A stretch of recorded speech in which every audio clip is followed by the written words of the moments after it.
आदाब नाजरीन, खबरनामे में आपका खैर मकदम। मैं हूं सैयद अहमद जीलानी। पहले हेडलाइंस।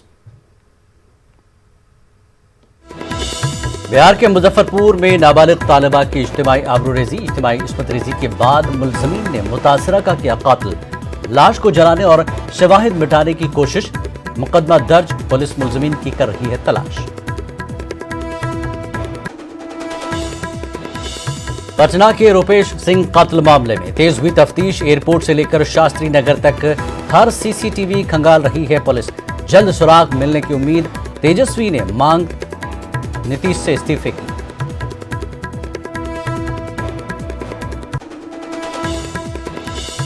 जहरीली शराब पीने से अमवात का मामला। मुरैना के कलेक्टर और एसपी को फौरी तौर पर हटाया गया और एसडीओपी को मुअत्तल करने के अहकामात। भोपाल से मुरैना जाएगी जांच टीम।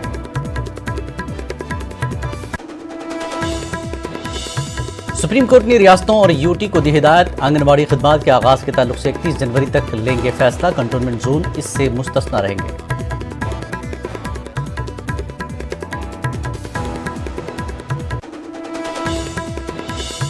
मध्य प्रदेश में नामों पर सियासत जारी। अब भोपाल के हबीबगंज स्टेशन का नाम बदलने की हो रही है तैयारी। हबीबगंज स्टेशन का नाम बदलकर अटल बिहारी वाजपेयी करने की तजवीज। जिला कठुआ में एक मुश्तबा सुरंग हुई दरियाफ्त। बीएसएफ ने बैनुल-अक़वामी सरहद पर एक मुश्तबा सुरंग दरियाफ्त की। ज़राए के मुताबिक हीरानगर सेक्टर में वाक़े बोबीवान इलाके में ये सुरंग पाई गई। श्रीनगर में मौसम की सबसे सर्द तरीन रात। कम से कम दर्जा हरारत -7.8 डिग्री सेल्सियस किया गया रिकॉर्ड। कम दर्जा हरारत की वजह से डल झील जमी। फिसलन की वजह से परवाजें भी मुतासर।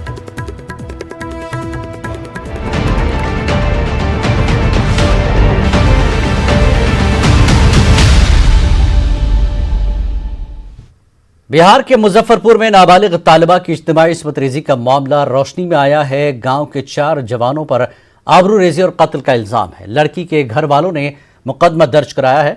पुलिस मुलजमीन की तलाश कर रही है।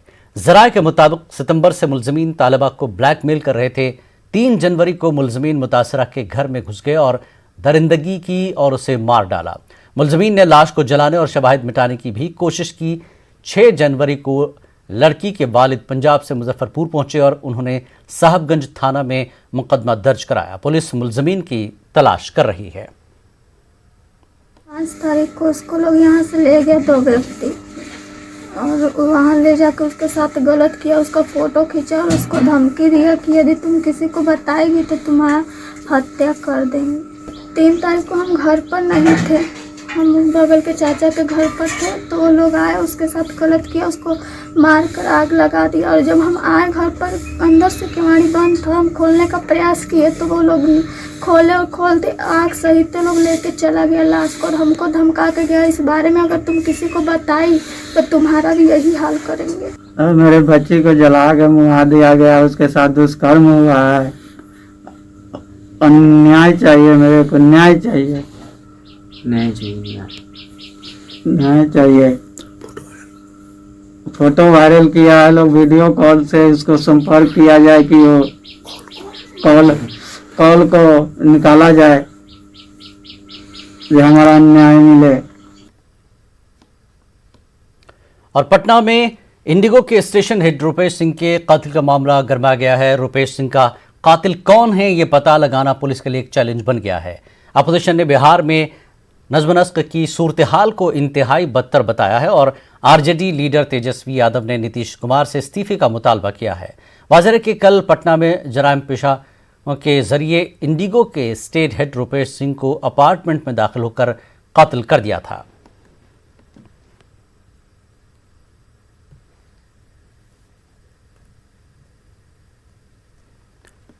और मरकजी ममलिकती वजीर बराए तवानाई आर.के. सिंह ने रूपेश कत्ल मामले में न्यूज़ 18 से खास बातचीत की। उन्होंने पुलिस की लापरवाही पर सवाल उठाए।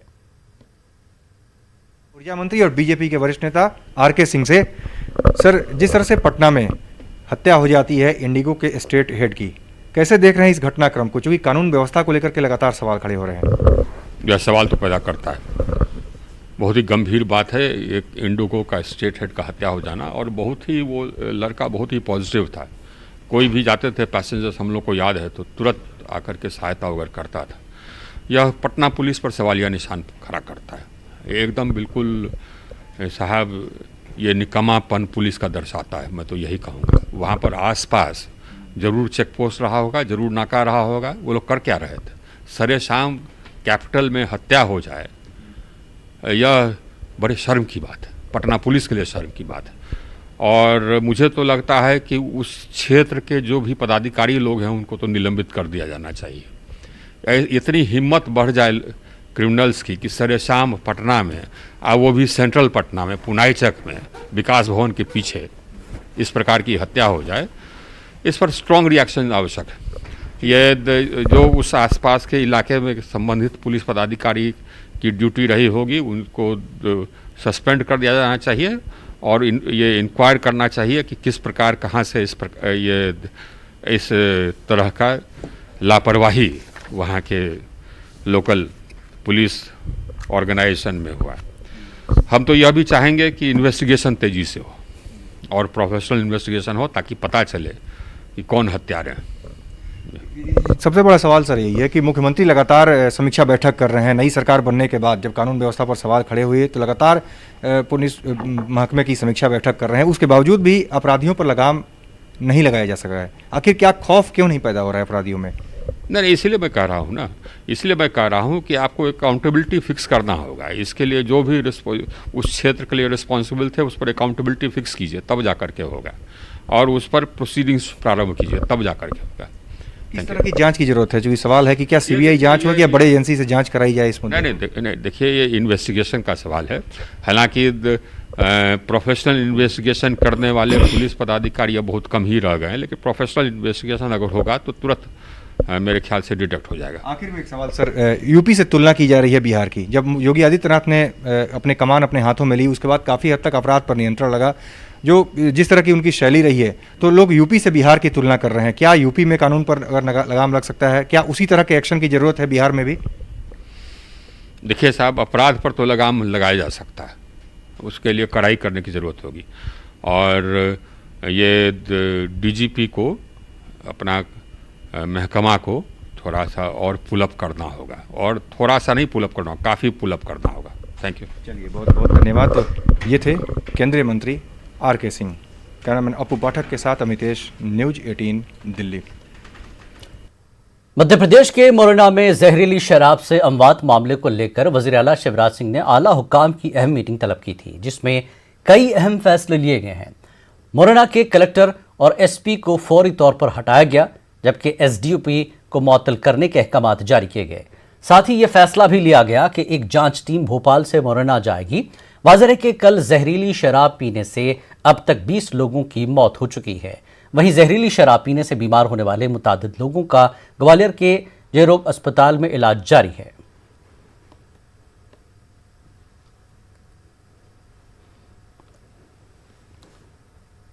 ममलिकती वजीर बराए ज़राअत कैलाश सिंह ने किसानों और ज़रूरी क़वानीन के हवाले से न्यूज़ 18 से खास बातचीत की। उन्होंने कहा कि सुप्रीम कोर्ट का फैसला हमारी मंशा के खिलाफ हुआ है, फिर इस फैसले का हम एहतराम करते हैं। के लिए मौजूद हैं सर, सुप्रीम कोर्ट ने जैसा फैसला सुनाया, आप लोग को क्या लगता है जब कानून को रोक लगा दी गई है तो कहीं ना कहीं क्या सरकार बैकफुट पर है? ऐसा है कि इस निर्णय के बाद मुझे ऐसा लगता है कि ये निर्णय हमारी इच्छा के विरुद्ध हुआ है। हम तो चाहते थे कि इस बिल के ऊपर किसी प्रकार की रोक नहीं लगे कानून के ऊपर, लेकिन उसके बावजूद भी सुप्रीम कोर्ट का निर्णय वो सर्वमान्य है और हम उसके निर्णय का स्वागत करते हैं। और जो निष्पक्ष कमेटी बनाई है, उस कमेटी के सामने किसान यूनियन के नेता और जो एक्सपर्टीज है वो अपना विषय रखेंगे, तो वो रिपोर्ट जब सुप्रीम कोर्ट के अंदर पेश होगी तो उसके बाद में जो सुप्रीम कोर्ट का निर्णय होगा वो सबको मानना चाहिए, ऐसा मेरा कहना है। तो कमेटी के सदस्यों को लेके भी काफ़ी नाराज़गी लोग दिखा रहे हैं, किसान जथेबंदी दिखा रहे हैं, उस पर क्या कहना है आपको? कहीं ना कहीं विरोधाभास हुआ है? किसान यूनियन के नेताओं का जिस तरह से कहना है कि ये जो कमेटी के मेंबर हैं, इन्होंने कहीं न कहीं पहले बिल का समर्थन किया है, इस बिल का प्रारंभ में तो सबने समर्थन किया था, स्वागत किया था, और जिसमें राकेश जी टिकैत जो इनके प्रवक्ता है यूनियन के, उन्होंने भी स्वागत किया था और उन्होंने ये कहा था कि मेरे पिताजी स्वर्गीय राकेश महेंद्र सिंह जी टिकैत को 27 साल बाद में उनकी आत्मा को शांति मिली है कि ये बिल नरेंद्र मोदी जी ने पास करके और उनके सपने को साकार किया है। तो मैं सोचता हूँ कि ऐसे कई और भी नेता हैं जिन्होंने इसका समर्थन किया पहले, लेकिन आज मुझे कहीं न कहीं लगता है कि इसमें कहीं न कहीं राजनीति ज़्यादा हैवी हो चुकी है। लेकिन उसके बावजूद भी मेरा तो यही कहना है कि हम सभी देश के किसानों को किसान मानते हैं, चाहे वो इस बिल का समर्थन कर रहा है, चाहे वो इस बिल के विरोध के अंदर जो यूनियन के नेता हैं। तो मेरा तो यही कहना है कि इस बिल की आत्मा को वो समझे और जो अपने इशू है इनके विषय उनको उस कमेटी के सामने रखें ताकि जल्दी इसका कोई समाधान हो सके। सर 15 तारीख को जैसे कि बैठक होने वाली है, क्या उम्मीद जताएं कि ये बैठक सकारात्मक होगी, नतीजा निकलेगा, मामला सुलझ जाएगा? हमें तो पूरा विश्वास है कि निश्चित रूप से समाधान निकलेगा। हम तो आशावान हैं और इस गतिरोध को ख़त्म किया जा सकता है और निश्चित रूप से किसान यूनियन के नेता अगर मन से अगर आएंगे और किसान की नज़र से आएंगे तो समाधान हो जाएगा। कैलाश जी, 26 जनवरी को किसानों ने घोषणा की है कि बड़ी रैली करने वाले हैं दिल्ली में। 26 जनवरी गणतंत्र दिवस, देश का मान सम्मान बहुत बड़ी बात है और अंतर्राष्ट्रीय स्तर पर भी लोग नज़र रखते हैं। ऐसे में अगर ये आंदोलन होता है तो कहीं ना कहीं छवि धूमिल होगी। उससे पहले आप लोग भी चाहेंगे कि मामला सुलझ जाए? हम तो जब से ये प्रारंभ हुई है, इनका आंदोलन प्रारंभ हुआ है, तब से यही निवेदन कर रहे हैं उनको, और जो उनके प्रारंभ के मुद्दे थे उन मुद्दों पर अगर ये आ जाएंगे तो समाधान हो जाएगा। क्योंकि 3 दौर की वार्ता तक तो किसान यूनियन के नेताओं से बात हो रही थी, लेकिन उसके बाद में जो आ रहा है उसके अंदर मुझे कहीं न कहीं राजनीतिक उसमें लग रही है कि किसान यूनियन के नेता निश्चित रूप से इस निर्णय को बदलेंगे। ऐसा मेरा उनसे निवेदन भी है और उनसे आग्रह भी है। बहुत बहुत धन्यवाद। जैसा कि 26 जनवरी को बहुत बड़ा आंदोलन होने वाला है, ट्रैक्टर रैली होने वाली है, मगर उससे पहले 15 तारीख को किसान जत्थेबंदी और सरकारों के बीच में बैठक होने वाली है।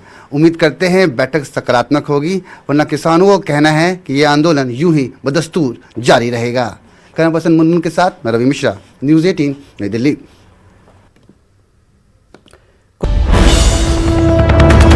इस वक्त की बड़ी खबर आपको देने श्रीनगर से आ रही है। कोविड वैक्सीन श्रीनगर पहुंच गया है। जी हां, कोविड वैक्सीन श्रीनगर पहुंच गया है। वैक्सीन की खेप को स्टोरेज के लिए बरजला ले जाया जाएगा।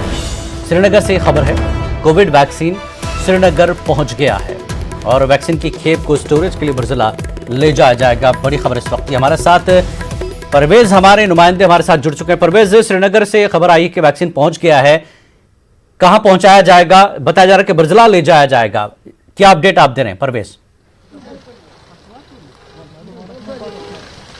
जी जिलानी, मैं आपको पहले तस्वीरों में दिखा दूं, जो वैक्सीन है वो यहाँ पे पहुंच चुका है। यहाँ पे आप देख सकते हैं कि लोग जो हैं जो वैक्सीन जो डब्बे हैं उनको अंदर यहाँ पे बरजुला जो एक सेंटर कायम किया गया है वहाँ पे इनको ले जा रहे हैं। यहाँ पे कुछ देर पहले ही ये वैक्सीन पहुंचा है। एयरपोर्ट से सीधे यहाँ बरजुला के इस हेल्थ फैसिलिटी सेंटर में ये वैक्सीन लाया गया है। यहाँ पे मैं आपको बता दूं कि तकरीबन ये 80,000 के करीब जो है वैक्सीन यहाँ पे लाए गए हैं और 16 जनवरी से जो वैक्सीनेशन ड्राइव जो यहाँ पे शुरू होगी, तो उसी के चलते ये एक मुहिम है उसकी, जो पहले हेल्थ वर्कर्स को यहाँ पे ये वैक्सीन दिया जाएगा। और उसके बाद जो हमारी यहाँ पे ऑफिशियल से बात हुई, उनका कहना था कि ये प्रोसेस जो है ये लगातार जारी रहेगा। वैक्सीन का आने का प्रोसेस जो है लगातार वो जारी रहेगा। यहाँ पे मैं आपको थोड़ा दिखा दूं कि ये जो गाड़ी है, इस गाड़ी में इस वैक्सीन को एयरपोर्ट से लाया गया था और यहाँ से इसको अंदर जो स्टोरेज है, स्टोरेज फैसिलिटीज जो यहाँ पे कायम की गई है, वहाँ पे इस वैक्सीन को रखा जा रहा है। यहाँ पे जो टॉप ऑफिशियल्स हैं हेल्थ के, चाहे डायरेक्टर हेल्थ हो या इम्यूनाइजेशन ऑफिसर काजी हारून हो, वो इस टाइम मौजूद है यहाँ पे और उन्होंने खुद जो है वैक्सीन को एयरपोर्ट से यहाँ बरजुला तक लाया है। यहाँ पे जिलानी, मैं आपको ये भी बता दूं कि जो फार फ्लंग एरियाज हैं, जो दूर दराज एरिया हैं, जहाँ पे सड़क का रास्ता मुनक़ता हो रखा है बर्फबारी की वजह से, वहाँ पे चॉपर सर्विसेज के जरिए जो ये वैक्सीन है इसको पहुंचाया जाएगा और तकरीबन 1,30,000 के करीब जो है हेल्थ वर्कर्स हैं जिनको ये वैक्सीन 16 जनवरी से दिया जाएगा। और तब तक जो है कह रहे हैं कि और भी जो कंसाइनमेंट है वैक्सीन की वो और भी यहाँ पे पहुंच जाएंगी। फिलहाल परवेज, ये पहली खेप है एक तरह से, तो अभी कितनी खेप पहुंचनी है श्रीनगर? आखिर जी जिलानी, जैसा मैंने कहा कि तकरीबन 1,30,000 के करीब जो है हेल्थ वर्कर्स ही हैं जिनका यहाँ पे वैक्सीन होने जा रहा है 16 जनवरी को। तो अभी 80,000 के करीब यहाँ पहुंच चुके हैं, तो बाकी के जो बचे हैं वो भी 1-2 दिन में यहाँ पे पहुंच जाएंगे। और 16 जनवरी को जो है वो बाजाब्ता तौर से यहाँ पे जो सेटअप किए गए हैं, जो हेल्थ सेंटर सेटअप किए गए हैं वैक्सीनाइजेशन के लिए, जिनके ड्राई रन के दो ड्राई रन हुई हैं, जो 2 ड्राई रन में जिनको एस्टैब्लिश किया गया है, तो वहां पे वैक्सीनाइजेशन प्रोसेस जो है वो अंजाम दी जाएगी। यहाँ पे मैं बता दूं कि लोगों में काफी उत्साह है इस हवाले से, काफी परेशान थे लोग। अगर कोविड-19 के हवाले से बात करें तो काफी परेशान थे, तो एक बहुत बड़ी राहत की सांस लोगों ने यहाँ पे ली है। अब लोगों को इंतजार इसी बात का रहेगा कि जो आम लोग हैं, आम लोगों तक कब ये वैक्सीन पहुंचे, क्योंकि पहले हेल्थ वर्कर्स को दिया जाएगा, उसके बाद जो फ्रंटलाइन वर्कर्स है जिसमें पुलिस वगैरह के सिक्योरिटी फोर्सेस के एहलकार आते हैं उनको दिया जाएगा। और उसके बाद जो कह रहे हैं कि 3rd फेज में जो है अबव 60 जिनकी एज है उन सिटीजन्स को ये दिया जाएगा। तो लोग काफी बेसब्री से इंतजार कर रहे हैं कि कब ये वैक्सीन आम जो आबादी है, आम आबादी तक पहुंचे। जी जिलानी जी, बहुत बहुत शुक्रिया परवेज इस बातचीत के लिए। तो ये श्रीनगर से खबर है कि वैक्सीन श्रीनगर पहुंच गया है और पहली खेप जो पहुंची है उसमें सरकारी ओहदेदारों को, यानी जैसे हेल्थ वर्कर हैं और पुलिस डिपार्टमेंट है, इस तरह से तमाम दीगर लोगों को भी दिया जाएगा। आम लोगों के लिए कब तक दिया जाएगा परवेज, क्या कुछ बताया गया है? कंटिन्यू। जी जिलानी, जैसा कि मैंने कहा कि जो पहला जो डोज होगा, वो जो पहला वैक्सीनेशन प्रोसेस होगा वो शुरुआत होगा हेल्थ वर्कर्स के लिए। हेल्थ वर्कर्स तकरीबन 1,30,000 के करीब हेल्थ वर्कर्स हैं यहाँ पे। अगर हम बात करें तो उनके वैक्सीनेशन के बाद जो प्रोसेस है, जैसे पूरे मुल्क भर में जब ये स्टार्ट होगा तो उम्मीद की जा रही है कि उसी के साथ साथ यहाँ जम्मू कश्मीर में भी इस प्रोसेस का शुरुआत किया जाएगा। तो अंदाजा ये लगाया जा रहा है कि सितंबर अक्टूबर तक जो है आम जो आदमी है, आम पॉपुलेशन तक ये वैक्सीन पहुंचेगा, क्योंकि काफी सारे सेक्टर्स उसको कवर करने हैं, काफी सारे फेजेस में इसको किया जाएगा। और ये बहुत बड़ा एक जॉब है, ये छोटी सी बात नहीं है कि इतनी सारी बड़ी आबादी को वैक्सीनाइजेशन करना है। तो उम्मीद की जा रही है कि सितंबर के मंथ तक जो है, जो आम आदमी है उन तक ये वैक्सीन पहुंचाएं। लेकिन जो इसमें अच्छी राहत की खबर है वो ये है कि 3rd फेज में जो है वो जो 60 साल से ज्यादा जिनकी उम्र है, या जिनको और बीमारियां हैं, कुछ तो जिनको अलामत है बीमारियों के, तो उनको ये वैक्सीन 3rd फेज में दिया जाएगा, जो कि उम्मीद की जा रही है कि बहुत जल्दी होगा। जी जिलानी जी, परवेज, आम लोगों को अक्सर जगह इस पर सियासत भी हुई थी, अब DDC इंतखाबात भी हुए थे, उसके बाद ये कह रहे थे कि आम लोगों को के लिए क्या कीमत तय की गई है हेल्थ डिपार्टमेंट की तरफ से, क्या कुछ जारी किया गया है या बिल्कुल मुफ्त रहेगी आम लोगों के लिए भी?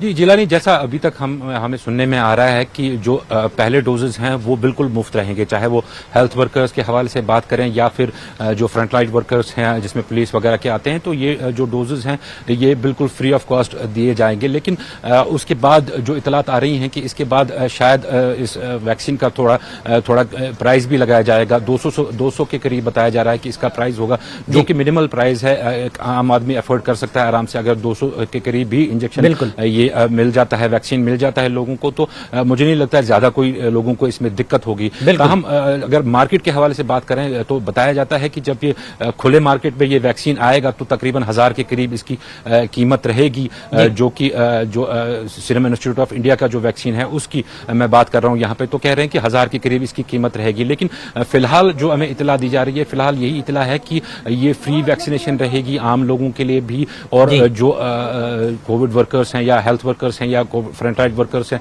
उनके लिए फ्री रहेगा ये। लेकिन आगे आने वाले दिनों में हो सकता है कि इसमें थोड़ा सा प्राइस टैग लगाया जाए। 200 के करीब बात चल रही है कि 200 के करीब शायद इस वैक्सीन को कर दिया जाए। बिल्कुल, आम लोगों के लिए भी सहूलत हो जाएगी। बहुत बहुत शुक्रिया परवेज इस बातचीत के लिए। बहरहाल वैक्सीन पहुंच गई है श्रीनगर, ये पहली खेप है जो हेल्थ वर्कर को दी जाएगी। आगे बढ़ेंगे। दिल्ली के वज़ीर आला अरविंद केजरीवाल ने मरकज से गुजारिश की है कि वो कोरोना की वैक्सीन मुफ्त दे। अगर मरकजी हुकूमत ऐसा नहीं करती है तो दिल्ली हुकूमत दिल्ली की आवाम को मुफ्त टीका देगी। केजरीवाल ने ये बातें डॉक्टर हितेश की रिहायशगाह पर कहीं। डॉक्टर हितेश ने कोरोना से मुकाबला करते हुए अपनी जान दी थी। कोरोना वॉरियर की काम करते हुए उनको कोरोना हो जाता है, और उनकी डेथ होती है, वो अगर शहीद हो जाते हैं, तो हम उन्हें उनके परिवार को 1 करोड़ रुपए की मदद करेंगे। तो उसी योजना के तहत आज मैं परिवार से मिलने भी आया और उनको ये सहयोग राशि हम लोगों ने दी है। वैसे तो किसी की भी जान की कोई कीमत नहीं होती, लेकिन मैं उम्मीद करता हूँ कि इस राशि से उन्हें मदद मिलेगी। और उनकी जो वाइफ हैं वो काफ़ी एजुकेटेड हैं, उन्हें हम सरकार में नौकरी भी देंगे। मुझे खुशी है कि 16 तारीख से अब वैक्सीन लगनी चालू हो जाएगी दिल्ली में, और सबसे पहले कोरोना वॉरियर्स को जो हेल्थ वर्कर्स हैं उनको दी जाएगी, उसके बाद फ्रंटलाइन वर्कर्स को दी जाएगी। और मैं उम्मीद करता हूं कि इसके बाद ये जो पिछला 1 साल बहुत तकलीफ में गुजरा, इससे लोगों को राहत मिलेगी और कोरोना से सब लोगों को छुटकारा मिलेगा। आप उनको लिए अपील करना चाहेंगे कि मैं सब लोगों से अपील करना चाहता हूं कि इसके बारे में कोई भ्रांतियां ना फैलाई जाएं। और मैं समझता हूं कि केंद्र सरकार ने और जितने हमारे वैज्ञानिक हैं, उन सभी वैज्ञानिकों ने सारी जो भी प्रोटोकॉल्स हैं, जो भी सेफगार्ड्स हैं, वो सभी सेफगार्ड्स फॉलो करके ये दवाई लाई गई है। तो किसी तरह का कोई भी मन में शंका नहीं होनी चाहिए और सब आगे बढ़ के इसको लगवाएं। और बहुत सारे लोग हैं जो हो सकता है इसको अफोर्ड ना कर पाएँ, तो मेरी अपील थी केंद्र सरकार से कि पूरे देश में सभी लोगों को ये वैक्सीन मुफ्त उपलब्ध कराई जाए। तो हम देखते हैं कि केंद्र सरकार क्या करती है, और अगर ज़रूरत पड़ेगी और तो दिल्ली के लोगों के लिए अगर ज़रूरत पड़ेगी, केंद्र सरकार अगर नहीं करेगी तो दिल्ली के लोगों के लिए फिर हम इसको फ्री में अवेलेबल करवाएंगे। जिला कठवा में एक मुश्तबा सुरंग दरियाफ्त हुई है। बीएसएफ ने बैनुल-अक़वामी सरहद पर एक मुश्तबा सुरंग दरियाफ्त की है। ज़रा के मुताबिक हीरानगर सेक्टर में वाक़े बोबियन इलाके में ये सुरंग पाई गई है।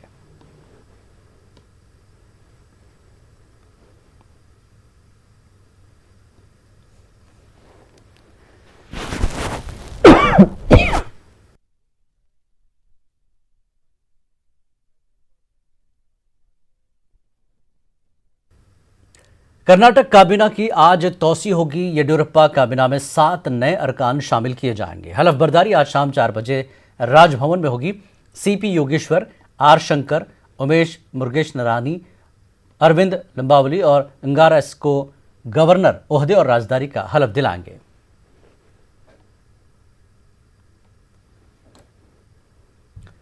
श्रीनगर में बीती शब पारा -7.8 डिग्री तक गिर गया है। इससे कबल इतनी ज्यादा ठंड सन 2012 में रिकॉर्ड की गई थी। शदीद सर्दी के बाद डल झील मुंजमद हो गई। शिकारा कश्तियों को झील में उधर से इधर मुंतकिल करने में मकामी लोगों को काफ़ी मुश्किलों का सामना करना पड़ रहा है। श्रीनगर रनवे पर फिसलन के सबब फ्लाइट्स ऑपरेशंस भी मुतासिर हैं। वाज़ेह है कि वादी में चिल्ला कलां की मुद्दत 31 जनवरी को ख़त्म होगी। 2012 से आज तक ये लास्ट नाइट रही है, जिसमें -7.8 टेम्परेचर हो गया है, जिसकी वजह से यहाँ पे जो रह रहे हैं और यहाँ पे जो सयाह हैं उनको भी बहुत सारी प्रॉब्लम्स का सामना करना पड़ रहा है। आप देख सकते हैं पूरा फ्रोज़न लेक जम गया है। जहाँ से शिकारा वाला जा रहे थे, अपना अपना रास्ता बना के रखा था, वो भी सब रास्ते जो है वो बंद हो गए हैं। बहुत मुश्किलात हो रही है ना, हमको भी हो रहे हैं, जो यहाँ पे टूरिस्ट आ रहे हैं उनको भी तकलीफ हो रही है आने जाने में। अंदर में सारे जो हाउस बोट है वो पूरे अंदर जो उसमें नल के लगे सब फ्रीज हो चुके हैं। इलेक्ट्रिसिटी है नहीं 24 आवर यहाँ पर, और ऊपर से पानी का जो नलकों में ये भी बहुत बड़ा प्रॉब्लम है। टूरिस्ट बहुत फेस करे, यहाँ पर पूरा डल जमा है, टूरिस्ट कोई घूम नहीं सकता है।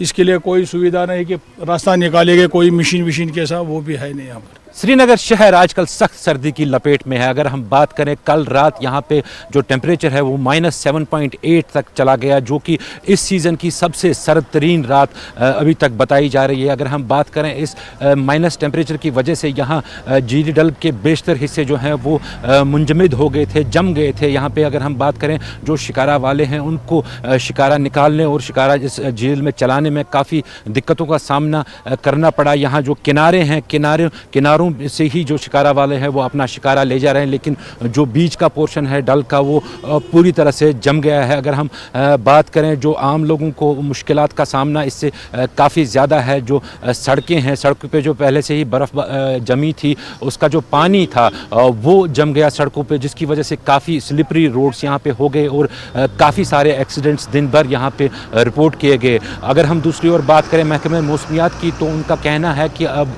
आने वाली 20 तारीख तारीख तक जो है मौसम ऐसा ही खुश्क रहेगा, सर्दी कड़ाके की रहेगी, ताहम बर्फबारी नहीं होगी। अयूब खान के साथ परवेज भट्ट, न्यूज़ 18 और दूसरे नगर। संक्रांति त्यौहार के मौके पर तेलंगाना के जिला महबूबनगर में एयर शो और नेशनल पैरा मोटरिंग चैंपियनशिप 2021 का इफ्तिताह किया गया। रियासती वजीर सयाहत श्रीनिवास गौड़ ने एयर शो का इफ्तिताह किया। ये प्रोग्राम 5 दिनों तक सुबह 6 से शाम 6 बजे तक जारी रहेंगे। इस मौके पर फजा में करतबबाजी, हॉट एयर बैलून्स और आरसी ड्रोन्स के प्रोग्राम हो रहे हैं। पहली मरतबा रियासत में संक्रांति एयर शो और नेशनल पैरामोटरिंग चैंपियनशिप मुनक्किद की जा रही है। रियासत के महकमा सेहत की जानिब से इनका अहतमाम महबूबनगर जिले के मिनी टैंक बंड से मुत्तसिल मिनी स्टेडियम में किया गया। थाईलैंड में मुनक्कदा नेशनल पैरामोटरिंग चैंपियनशिप में हिंदुस्तान की नुमाइंदगी करने वाले 20 पेशेवर पायलट्स इस नेशनल पैरामोटरिंग चैंपियनशिप में हिस्सा ले रहे हैं। इनमें हरियाणा, पंजाब, दिल्ली, तमिलनाडु, केरल, गुजरात, उत्तराखंड, कर्नाटक और एपी के पैरामोटर्स भी शामिल हैं। इसमें 1500 रुपये देते हुए पैरामोटरिंग में हर कोई हिस्सा ले सकता है। साथ ही 500 रुपये में हॉट बैलून में भी बैठने की सहूलत रहेगी।